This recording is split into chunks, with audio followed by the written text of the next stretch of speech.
yet. Salut tout le monde and welcome. All right, so we are going to cover chapter 1 of the book.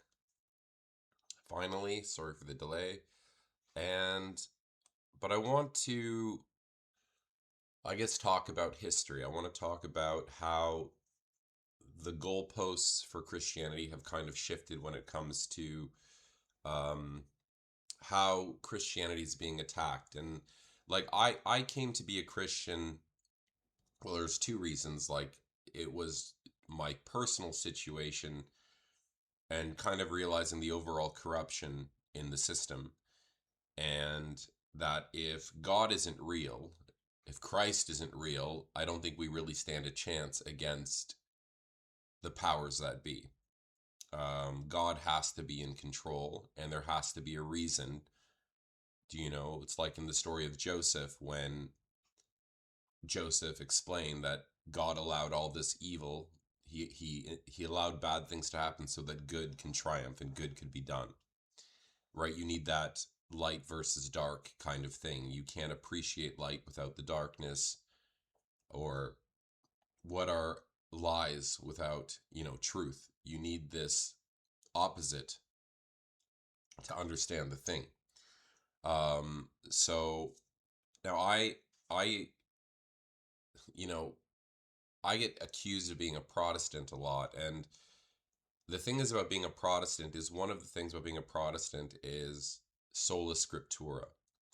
And I don't believe in sola scriptura. I don't believe in interpreting the scriptures, at least in the modern world, that I don't think you can do it with the scriptures alone, because you can learn something um, about language, Greek in the ancient world, and you might hear, there are Hebrew idioms where they say something in Hebrew and you actually can't take that literally, because at that time to say this phrase means something completely different, no different than our world today. Imagine people in 1,000 years from now, reading how we text and write each other and taking what we're saying literally. They would be crazy to take a lot of the stuff we say literally, right? So I very much came to Christianity in a lot of ways too, was because of the history in the Bible. I love history. And so the Bible presents itself as kind of like this time capsule where I don't believe someone could have forged it thousands of years later, right? And where I just want to just go over some examples from Genesis.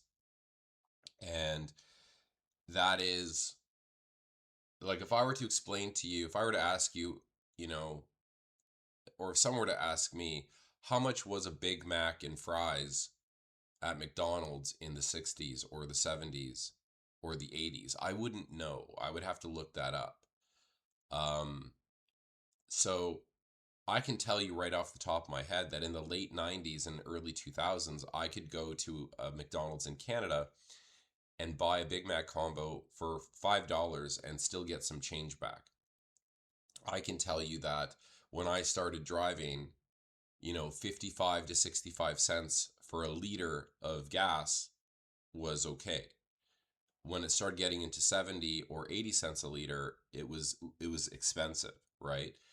So I can tell you certain things about living in the 90s, that, or what's T9 texting. If I were to ask someone born in the last, 15, 20 years, even more, maybe 25 years, what's T9 texting, they don't know, right? It was a very short-lived method of texting on old cell phones that just, if unless they lived through it, they're probably not going to have any idea. And so when I read the Bible, I'm reading certain things inside the story that only someone who was alive at that time could have possibly known. And I'll give you an example of what I'm talking about here. And here's Abraham, the story of Abraham with the Hittites in Genesis. Now, the Hittites are one of these kingdoms, empires that for centuries, especially the last, since the Renaissance and on, there's been no proof that there were Hittites. Even when the ancient Greeks were there, Herodotus was there in the mid 5th century BC. He saw some Hittite monuments and attributed it to the Egyptians. Okay, and the Egyptians must have been here, and they were in Turkey and Anatolia, right? So the the ancient Romans and the ancient Greeks had no idea who the Hittites were. So if these were Jews, even the Persians, I don't think wrote about them. And so, in order for Jews, say in the 3rd century BC, to be fabricating a story, they're inserting people in that have been pretty much gone for centuries, and there's no trace of them, and people have forgotten about them. Okay, and then we discovered who they were not that long ago in the last 150 years, and now we know that these people in the Bible, the Hittites, are real people. It's like the lost city of Nineveh, which we'll talk about more in a minute.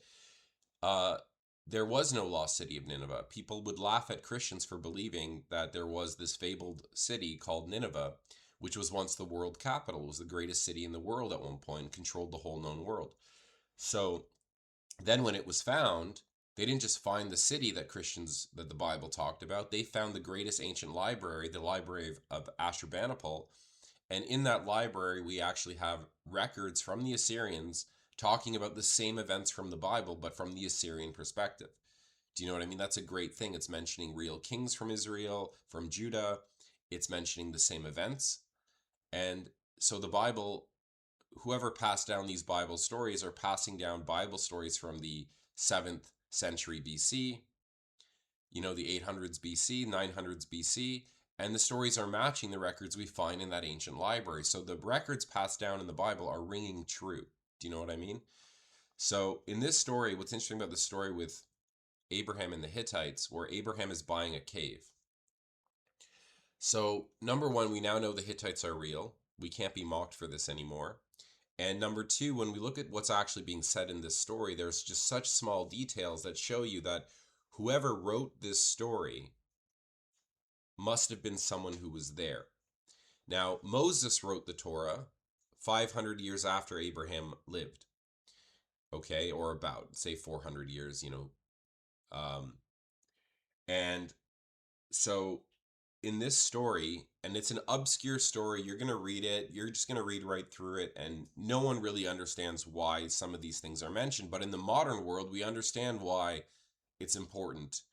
And what's happening here is, so Sarah has just died. Abraham wants to buy a cave, okay? And he's going to these Hittites, the Hittites there. And so what happens here is Abraham just wants to buy the cave from this guy Ephron the Hittite. And then Ephron the Hittite doesn't want Abraham to only buy the cave. So he now throws into Abraham's face, you're going to buy the field too. And Abraham bows down his head, okay, and accepts that he's going to have to buy the field. And we're not really sure the context of what's really going on here. Is Abraham just being polite? Is Ephron being generous by saying, no, no, no, buy the field too with the cave? I'm not just going to sell you the cave. We don't know, but what we do know is Ephron doesn't want to appeal to Abraham's request, sell me the cave so I could bury my dead. Ephron goes a step further and says, buy the field. Okay, so then the field of Ephron in Machpelah, which was to the east of Mamre, the field with the cave that was in it, and all the trees that were in the field throughout this whole area was made over. So it was given to Abraham as a possession. Now it's very important that it mentions the trees. Why? You might read that and go, what does this have to do? Why is this story, how does it go from Abraham buying a cave, the guy saying no, buy the field, and then it ends with them counting the trees, and all the trees became Abraham's? Well, now what we know in the modern world, thanks to discovering the Hittite Empire, we found tens of thousands of their tablets with their laws and customs. And what we know from their laws is that an heir who receives a larger share of an inherited field shall render the luzi, the services. An heir given only a smaller share owes nothing. The obligation remains with the father's estate.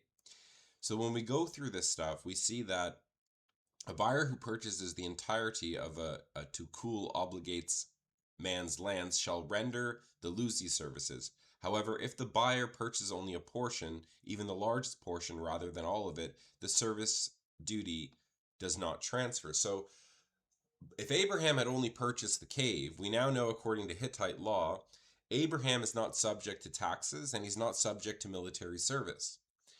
But according to Hittite law, with Ephron forcing Abraham to buy the field with the cave, now makes Abraham liable to purchase or so to pay either taxes or provide military service or both, depending on how things work out. And then what we know through another tablet, this one KUB 40.2, that it confirms that the land records did legally itemize trees as part of the estate's transferred assets. So in the story of Abraham, when it ends, so you might go, why does it matter that the trees were there? They're counting the trees. Why does it matter that that Ephron doesn't want him to only buy the cave? He only wants him to buy. He wants him to buy the field that's attached to the cave. It's because now with Abraham owning all of this, they're gonna finalize the deal by counting the trees. Perfect Hittite law, Hittite customs and culture. They want to know because if any damages happen on your land, if you read these tablets, the Hittites have very strict laws of how much you have to pay per tree damaged, per tree that's there, the value of the land. So when the book of Genesis is mentioning something like, we don't understand what, okay, well, so now all the trees in the field are his, and he's not just selling the cave, buy the land with it. It's now falling under ancient Hittite laws, ancient Hittite customs that were lost to us. The Hittites didn't even exist. We were being mocked for believing in the Hittites, you know. So there's things like this that I'm looking for, and people can mock Christianity for believing in the virgin birth, or Jesus walking around doing miracles, casting out devils or demons, and giving sight to the blind, curing schizophrenia, um, giving hearing to the deaf, whatever, curing people of blood diseases.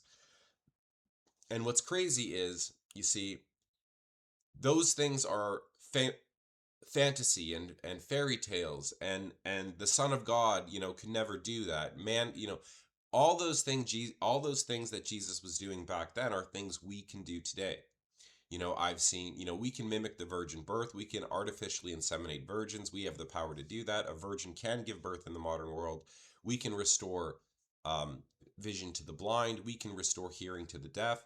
I've even seen paramedics bring people back from the dead. So all these things that Jesus is performing in our own man-made way, we can mimic those miracles with technology. So people in the ancient world would look at us as if we're gods, no different than talking on our cell phones from across the world, holding, you know, these glass objects in the palm of our hand, relaying our faces and words across the world. They would think only a god can do something like that. And yet in the modern world, we can do that. Okay, and it kind of touches on what was said early in Genesis, where if man is already beginning to do this, nothing that they do will be restrained from them. And we are, in the sense, have the power of gods if the ancient people could see us in the modern world. So um, that's that. And then it's also like important that when you are reading Jesus casting out demons and devils, if you look at it, if you take that at face value, you know, Jesus is performing exorcisms. Now, I don't read it like that. I read it from a historical perspective that in the ancient world, if you were to heal someone of an unknowable disease, you are, because the unknowable diseases came from the gods. That's why you had a daemon, you had a deity. The word demon does not mean son of a fallen angel, demon monster. It means a deity. You can refer to a god with the word daemon. When Socrates was on trial, they asked him if he believes in the gods, and he said, there is a daemon inside me. There is that guides my intuition from what is right and what is wrong. So to the ancient Greeks, they didn't look at this word daemon, daimonian. They looked at, as we do today, from how the Christian churches have taught us what it means. But if you were to use this word in the time of Christ, Jesus is showing his authority over the gods. Okay, and Exodus chapter, I think it's in chapter 4 or 3, God takes full credit for all the sicknesses in the world. He says he created them all. It's not from demons. God says he inflicted the people with these diseases and disabilities for a purpose. Okay, and so when I read history, I try to read it in the context of where it's, so now that changes the story for me. Now that I know how the ancient Greeks used this word, I know the context. Now when I read the New Testament, I don't read it how the church says I need to read it. I read it in according to the context of the first century, and therefore the history that I'm reading is now going to tell me how I need to translate the Bible. So I'm not sola scriptura. I'm a guy who lets history guide me. I look at how the secular world used these words. What did it mean for the apostles at that time? And so we're going to see that when we're going over the book of Luke and stuff. So another great example is inflation in the Bible. And inflation in the Bible. So this is, again, something they can't, it's really difficult for someone to fake this. You would have to be there. If you're going to fake the Bible, do you know, you better get those numbers right. If you said something cost this much silver during the time of Moses, well, we can now check that to see if that's real. If you said, you know, this, it cost this many shekels to buy a slave, during the time of the Assyrians, it's not going to be the same price as the time of Moses. So you better get that detail right. And wouldn't you know it, the Bible nails all those inflationary, every era that the Bible's speaking in hits those perfect numbers. Okay, so to give you an example, we know that from the tablets we discovered from the third dynasty of Ur, this is the time of Abraham, he would have been born during this empire, just as it's falling, and the Elamites destroyed it. And again, the Elamites were an unknown people that no one wrote about. Not even the Egyptians wrote about them. Nobody wrote about the Elamites, okay, until later. I think you might have some Assyrian records with them, perhaps. But here's a lost people that we now know are real. And not only do we know they're real, but when the Elamites destroyed Mesopotamia and conquered it, which is recorded early in Genesis, I think Genesis 12 and 13, we now have the secular records to prove almost the identical story. Okay? But we know that when Joseph was being sold, that he was sold for 20 shekels. Okay? And so when we look at the cost of a slave during the time of Hammurabi, which would have been a contemporary-ish of Joseph, the Babylonians record 20 shekels for a slave. And the Bible nails it. When Joseph is being sold. Now, if they're fabricating the Bible, you don't have to write 20 shekels. You could say, oh, he sold them for silver. And then you're safe. It doesn't matter. You didn't leave an amount. But the Bible leaves that detail. Wants you to see, yes, it was this much money. Likewise, when we go to the Exodus and we go to the time of Moses now, 200 years later or so, and during Moses' time, we see the inflation's gone up to 30 shekels. And when we go to the Hittite records, okay, the Hittite records agree that it is now 30 shekels for a slave. And likewise, when we go into the future now, 800s to 700s under the Neo-Assyrian Empire, when they're conquering and invading Judah, it's 50 to 60 shekels. And what do you know when you go to the Bible? It's now matching 50 shekels of silver for the cost of a man. Okay? So that, for me, is something that you can't fake. So for me, whoever's writing these stories are people who were alive during these times, passed down the message, the messages got recorded, and they were then translated to us into the future. Okay, so this is something that I look for when I'm reading the Bible, why I came to become a Christian. And like I said, I'm not trying to convert anybody, but I am trying to show you that the Bible's not what you think it is, and that it should be considered a really great history book. And if I can just convince someone of that, I don't care if you're Muslim or what you are, if I can just convince you to have a little bit more respect for this book and to at least look at it as a very accurate history book, I'm happy with that. That's really my goal. And from there, who knows what will happen to you, or what God will do in your life. But just the mere fact that if I can convince someone to just speak highly about the Bible, even if they're not a believer, then I think that's what I want to do. That's my job. Okay. So let's go through the book. And again, so this is going to go through the historiographical precision of the Lucan text. So pretty much the Gospel of Luke is under attack in the modern world. And so when I this was not, people might not know about this, but high levels of academia are attacking the Gospel of Luke, and there are a lot of problems with the Gospel and the Bible and the New Testament, and a lot of that more has to do with the Roman churches. The Roman churches have made a lot of claims from the church fathers that can't be proven. For instance, we don't know if Matthew wrote the Gospel of Matthew.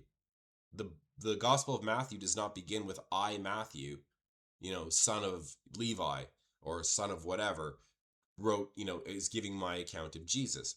The Gospel of Mark, same thing. Gospel of Luke. Luke is the only gospel we can kind of say it was Luke, based upon how he wrote the book Gospel of Luke and the book of Acts. There are small clues, and that's more to do with when he changes how he speaks. He speaks in the third person a lot of the time, and then when he starts, then he switches sometimes to where he's talking about me and Paul when we went here. Okay, and then during those times we know Luke was with him. Anyways, it's still not clear that Luke wrote Luke. Or the Gospel of John is probably the worst one, because the Gospel of John, you know, um, the it was very pushed by the Gnostics during the first and second century, or the first century, second century especially. Sorry, um, and then the Gospel of John, like what we know, like if you were to compare the Gospel of John to the John who wrote the book of Revelation, it's clearly two different men who wrote Revelation and the Gospel of John. You could tell by their style of writing. You could tell that the guy who wrote the book of Revelation was an Aramaic Hebrew speaker by the way he wrote it and his sloppy Greek, versus the Gospel of John is written with absolute Greek precision, and it's using very Gnostic terms, right? And it's the only gospel where Christ is explicitly called the God in man, in the form of man. And so the Gnostics were praising the Gospel of John, but it wasn't called the Gospel of John at that time. It wouldn't be called officially the Gospel of John until maybe 180 AD. So we only know the names of these Gospels came later, okay? And that's just a fact. You guys can check that out. We don't know 100%. The church just labeled these things, claimed these books, and especially took the Gospel of John from the Gnostics, who were pushing this. The first actual critique of the Gospel of John, the first guy who wrote about the Gospel of John was a guy, I think his name is Heraclion, and he was from the Valentinian Gnostics, and he was battling Irenaeus, who then later wrote against heresies, and that I think is the first time where the Gospel of John is now referred to as the Gospel of John. Before it was just called the Good News, the I don't want to butcher this, the Evangelion. It was every, there was even a Syrian book called the Diatessaron, where they took the four Gospels, the Syrian church, and wrote their own Gospel from the four, and it was known as the Diatessaron. From the four came one, and the Orthodox Church later violently hunted down these Christians, burned all their books, burned every Diatessaron. We don't even have a surviving copy of this because there was no unified gospel. There was no, every church might have, one church might have the Gospel of John, they'd be the Johannine, the Good News, the Evangelion. And then you'd have one church with Matthew, and they're not telling the exact same story. And it's not until, almost 400 years after the birth of Christ that the imperial church canonized and made their version of the Bible, which is questionable. Okay? They might claim apostolic succession, and Peter gave us the keys 400 years ago, and we're the bosses now, and we can decide what's truth and what's not, and then burn any Christians' writings who don't agree with us, right? So, and that's kind of what happened. All right.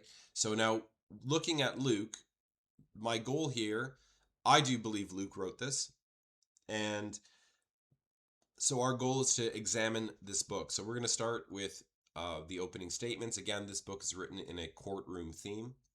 All right. And I think we're going to try to cover half of the book. All right. So I'm just going to go ahead and read. So, born in the shadow of empires, beneath the Roman eagle and the weight of shifting dynasties, lies a truth so precise it demands an explanation. For 2 centuries, mainstream academia has relentlessly attacked the Gospel of Luke, dismissing its history as a fable and its author as a fraud. We are now stepping out of the sanctuary and into the courtroom of history, where the dust of 2,000 years is being swept away to reveal a pattern of precision. The question before the court is straightforward. When Luke names rulers, regents, and officials, does he get them right? The answer will determine everything that follows. Before we can weigh his testimony, however, we must first establish that our witness is fundamentally credible. So our goal in this chapter is to examine our witness and make sure he knows what he's talking about. So to reconstruct the historical landscape of the first century Roman East, one must account for the primary witnesses with a high degree of technical scrutiny. For over a century, a significant current in critical scholarship has approached the author of the Gospel of Luke and the Book of Acts as a theological writer whose historical details were at best secondary to his narrative goals. In this view, chronological markers and administrative titles are often regarded as literary approximations rather than precise data points, and we're going to talk about this later, where because he's some forger with he's not just writing history, he's got an alternative motive. Okay, he's fabricating history, he's lying, he's writing in the future, writing about the past, pretending he's there, is what's being said. And so they don't look at his data points, the things he's saying, as precision. They're estimations. They're not, he got things wrong and he didn't know what he was talking about, and we're going to see that might not be the case. However, a cross-disciplinary examination of the archaeological and secular records suggests that this skepticism often assumes a rigidity in provincial administration that does not always match ancient provincial practice. When evaluated against Roman epigraphy and provincial law, the author, traditionally identified as Luke, demonstrates a staggering level of administrative fluency. His ability to navigate the shifting geopolitical boundaries of the Julio-Claudian and Herodian dynasties suggests a writer with high-level access to political realities of his time. All right. So yeah, we're gonna see that it's like I told you, small mistakes. How much does a liter of fuel cost during the time you were alive? Oh, did you have T9 texting? Little things that someone might not think about that they'll get tripped up on if they're lying about. A big one is like if guys went to war. So many guys with stolen valor. Do you know, you can catch a guy on, was he on a deployment, on something so small and obscure, or even the way he's wearing his uniform. If you see these stolen valor videos of guys pretending to be veterans and begging for money, and you look at their uniforms, I mean, there's a reason why we sew our badges on a certain way, or why soldiers lace up their boots a certain way. And you can catch it, how they wear their berets, where does their cap badge go, little things that can trip you up. And so buttons, any little thing, okay, having loose threads and you didn't take them off, you can catch a guy on the smallest little detail. And that's what we're looking for in Luke. And we're going to see that he's nailing things just like the Hittite laws about counting the trees and buying the cave, and no, you got to buy the land with it because now you're subject to taxes, or the inflation rates that we just looked at. So there's things that, why I love the scriptures, what I'm looking for when I'm reading, are these small little details, okay? So it is incredibly important to pause and realize just how difficult this was to pull off in the ancient world. There was no internet, no centralized encyclopedia, and no easy way to check local government titles. For an author to get these details right, he had to be intensely embedded in the events or rigorously interviewing the people who lived them. Validating this historical precision right out of the gates gives us massive confidence when engaging with the rest of his work. If the evidence of Luke's precision is so strong, why is it so heavily contested? The answer requires an uncomfortable admission. The universities that now lead the assault on the historical bedrock of the gospel were not built for that purpose. Oxford, Cambridge, Harvard, Yale, these institutions were founded by Christians explicitly to defend and understand the faith. They were built as a fortress of truth. Somewhere along the way, the keys were handed to stewards who had no intention of protecting what was entrusted to them. This book exists because those institutions failed their original mission.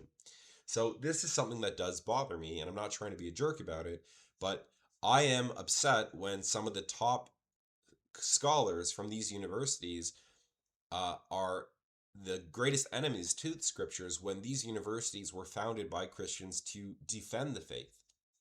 All right. So I'm not going to harp on them too much in this, but that is something I do want to say. That if the founders of these universities were alive today, could speak to us today, they would far more be on my side defending me, defending them, than the guys who now run the institutions that they founded, who are now trying to dismantle and attack what they built to defend it, if that makes sense to you. So now we're going to move to rules of evidence. So, history is not a hard science like chemistry or mathematics. You cannot test the past in a sterile laboratory or verify human ambition with a balance equation. It is the forensic science of the human mind, a messy, violent collision of cultures, languages, and agendas. We are not observing a controlled experiment. We are entering a courtroom cluttered with propaganda, where the witnesses are often liars and the perpetrators have spent fortunes to conceal their crimes. To understand what really happened in the ancient world, we must act as advocates for the truth, cross-examining every deposition to distinguish the facts from the perjury of those who sought world dominance. In this cross-examination, our first goal is simple. We must prove that our witness is credible. Before we can trust the specific claims of the nativity, we must test the general reliability of the author. One note for the reader before we enter the exhibits. You do not need to be a professor to follow this argument. The footnotes contain the receipts for those who want them. The main question is practical. When Luke names rulers, regions, and officials, does he get them right? If he repeatedly gets the hard secular details right, we should hesitate before calling him careless in the one place critics dislike. Once we establish him as a credible witness, we can proceed to examine the evidence. I know I'm repeating that, but I think it's important. So now I'm going to save the footnotes for the end. Again, I think this is going to be chapter 1, part 2. We'll do chapter part 2 later, and I'll have all the footnotes for you guys in that. All right, so now we're going to look at the timeline, the fog of ancient time.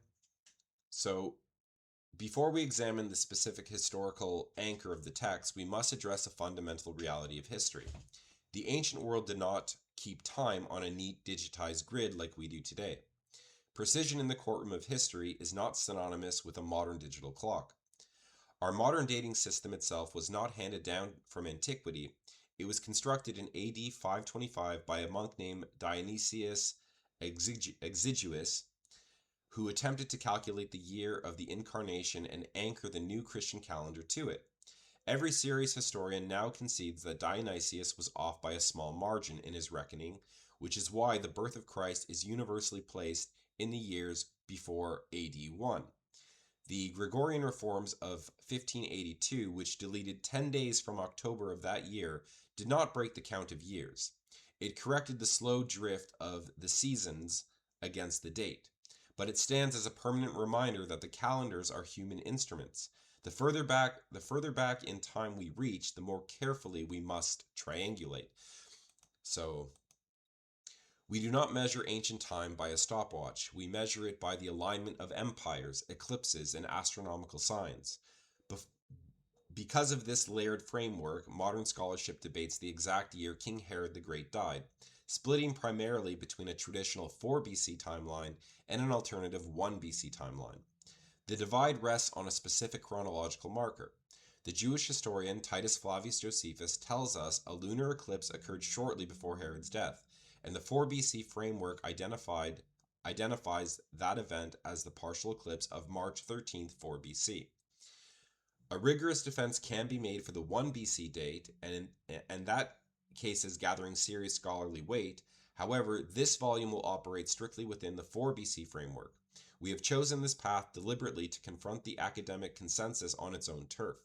By using the most widely accepted secular boundaries, we will demonstrate that when the records of Caesar Augustus, Herod the Great, and Publius Sulpicius Quirinius collide, they prove the historical accuracy of the Nativity and the records of Luke. So, pretty much there are two eclipses that happened, one in 4 BC, a partial one, and then there was a bigger one in 1 BC in January. So spring, right before the Passover, um, in 4 BC, and then in January. And this is very important because we don't know exactly which year it is because of the way we measure empires. It'll say in the 17th year of after Actium.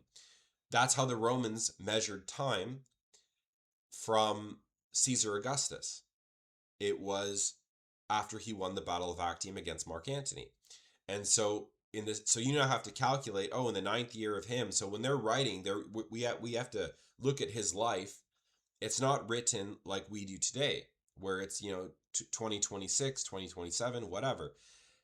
You have to align everything by okay, well, he was ruling in this year, and so we know two eclipses happened during this period where Christ was born, but all the evidence is suggesting that Herod the Great must have died in 4 BC, so it has to be the 4 BC timeline. More evidence is there.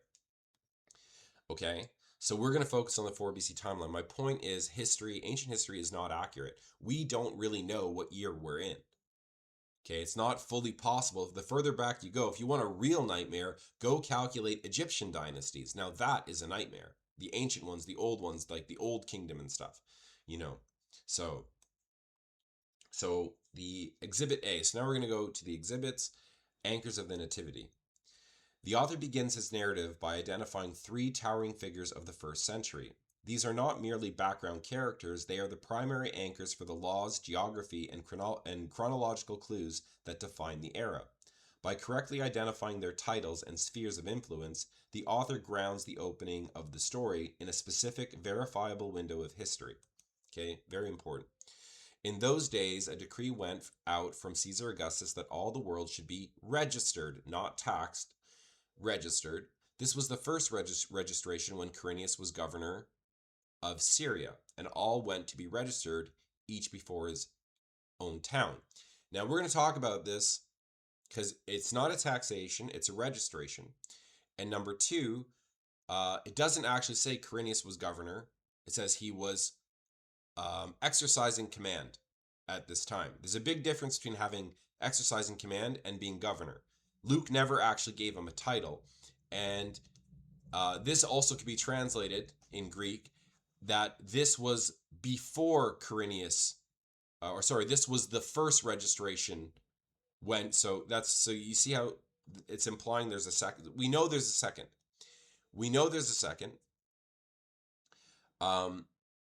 In 6 AD, we know Quirinius was there doing a taxation, and that causes problems. But in Greek, this sentence can actually be translated to mean this was the first registration when Quirinius was exercising command in Syria.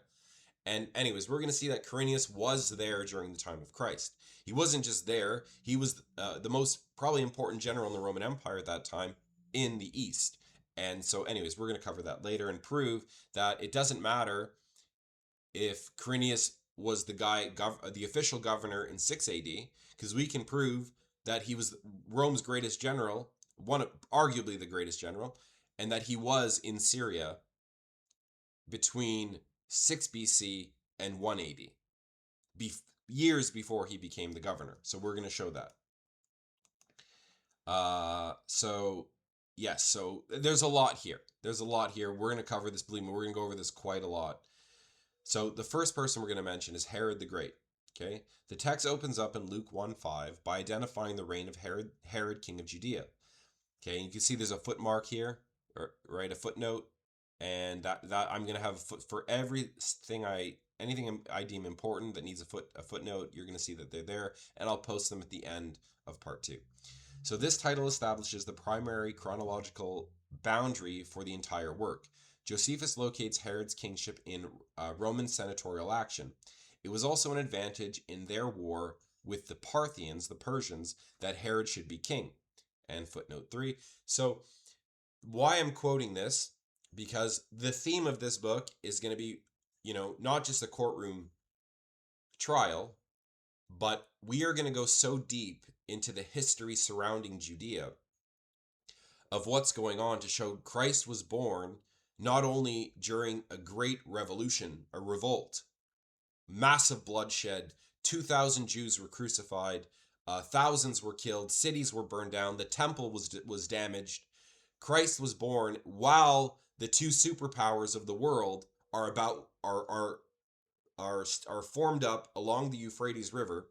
Do you know? So you have the Parthian army, the Roman army, Quirinius is there, stationed at the Euphrates, and they're getting ready to kill each other, disputing over Armenia.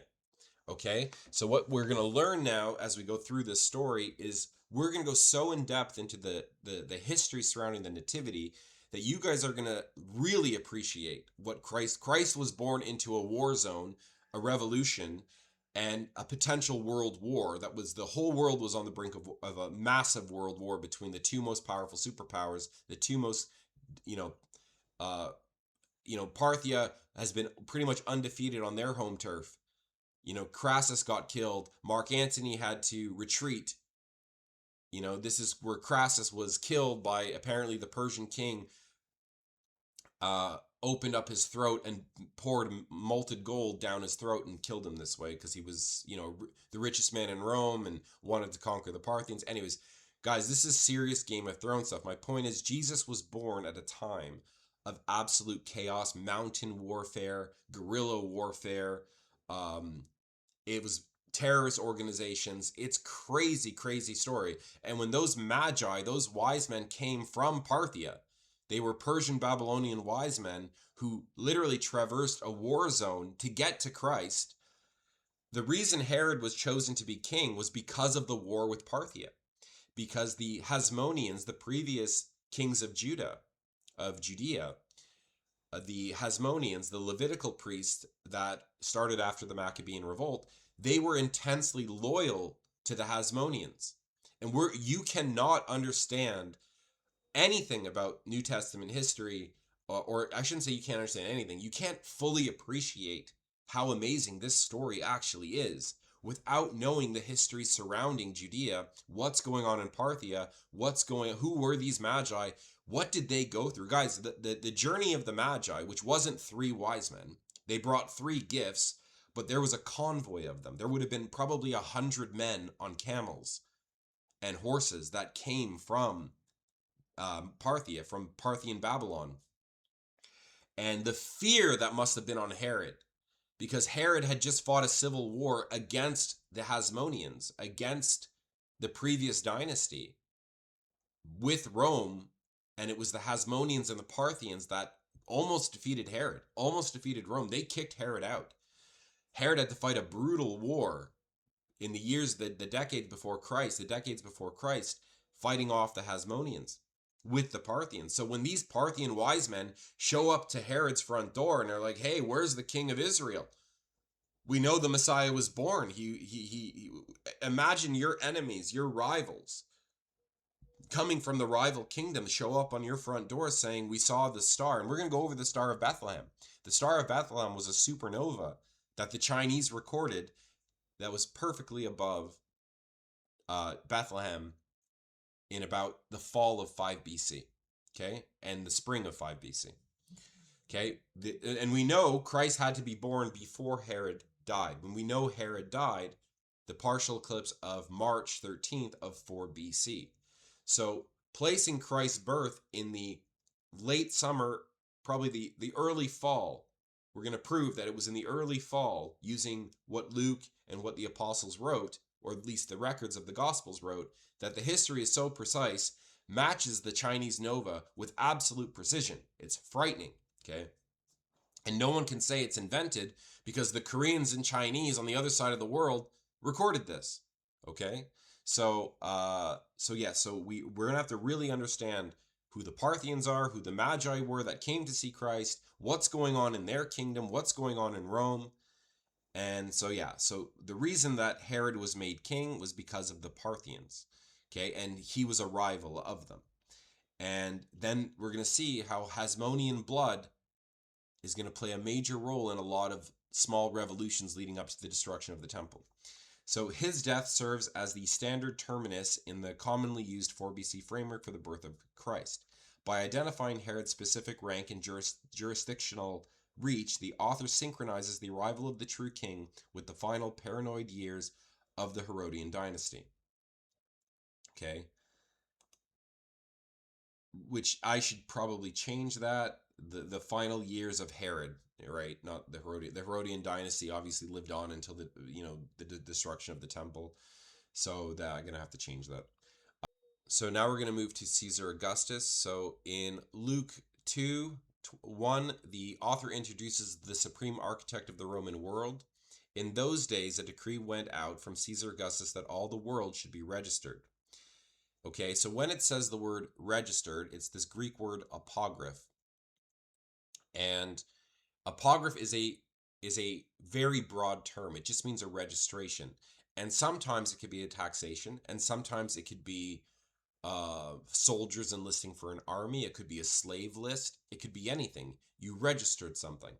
Another word has to be added for it to mean tax. If there is no word added, you don't know what it means, and therefore history must dictate, context must dictate, Roman law must dictate how that apocryph, okay, was taking place, what that apocryph was. In the case of Quirinius in AD 6, we know it was a taxation. We know because Judea was being added to the Roman Empire. And Josephus, when using the word apocryph, uses this word apodomesis with it. He uses them together. But Luke, using it alone in Luke 2, here, we have to let Roman law and Roman context dictate to us what's going on. So Augustus held the title Divi Filius, son of a god, or the son of the deified, a claim stamped into imperial coinage from the earliest days of Caesar's heir and carried into his reign as the first emperor. So what Augustus does here is Julius Caesar is declared a god, and because Julius Caesar adopted Augustus and he became the first emperor, he took the title son of a god, son of the deified, Divi Filius, because Caesar is deified. Caesar's now a god, right? The Romans are very big on apotheosis, man becoming god, and so Caesar has this title stamped. Augustus has, and Augustus too isn't his real name. His name's Octavian. Changes his name to Augustus, which means the revered one. Kind of like the worshipped one. Now he has the title Divi Filius, son of a god. Okay, and he stamps all this into his coins. So let's keep going. So furthermore, he was actively driving the empire toward his ultimate political ambition, an honor that culminated in early 2 BC, when the Senate and the Equestrian Order and the entire Roman people gave him the title Father of my country, or Father of the Fatherland, Pater Patria. He publicly normalized census taking and administrative enrollment at the imperial level to consolidate this loyalty. These actions help explain why registration language belongs to his era, even if the mechanisms differed across provinces and client kingdoms. And we're going to see that. We're going to learn Roman law and see that the word apocryph cannot mean taxation during the time of Herod the Great. It was a registration, and the registration, shocking, is for the Pater Patria, where Augustus Caesar ordered every man and woman in his empire to do an oath of loyalty to the guy calling himself son of a god, prancing around as Jupiter. All right.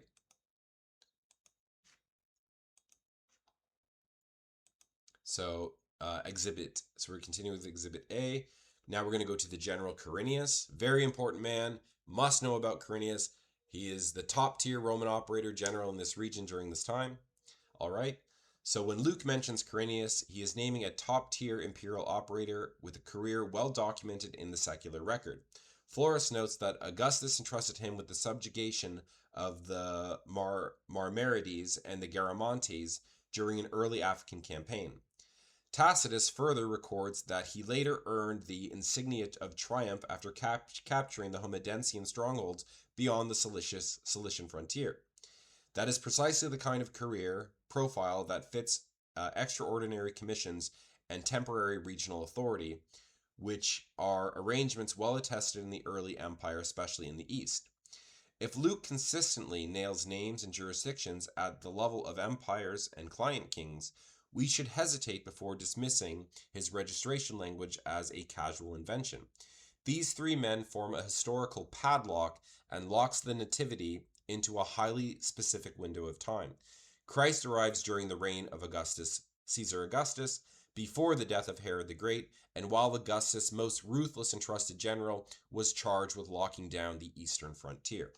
Okay, so that's where we're at. We're then going to move to Exhibit B, I think, for the next one. I'm going to try to keep them all under an hour. All right, guys, so this is the intro and chapter 1 of the book. We're going to continue, and hopefully the book will be ready. Sorry, it's the footnotes. I'm just having a pain with the footnotes, and I need to just devote an entire week of my life to just get the footnotes finished. Anyways, guys, it doesn't matter because I'm just going to read you guys the book. This is halfway through chapter 1, and we're going to tackle all the history provided in the Gospel of Luke as well as the book of Acts, and we're going to present a very strong argument that vindicates Luke, and it totally neutralizes the arguments being made by modern academia. All right, guys, so I think we're going to stop there. So again, thank you guys so much for watching. Thank you very much to everyone who's been donating to me. I received some amazing donations in the last week. You guys really saved me. So all the information's in the bottom. But again, so I'm just going to read the book. We're going to read the entire book. And I'm going to try to have the rest of chapter 1 up very, very shortly. All right, guys, so thank you all for watching, and I hope you guys are well.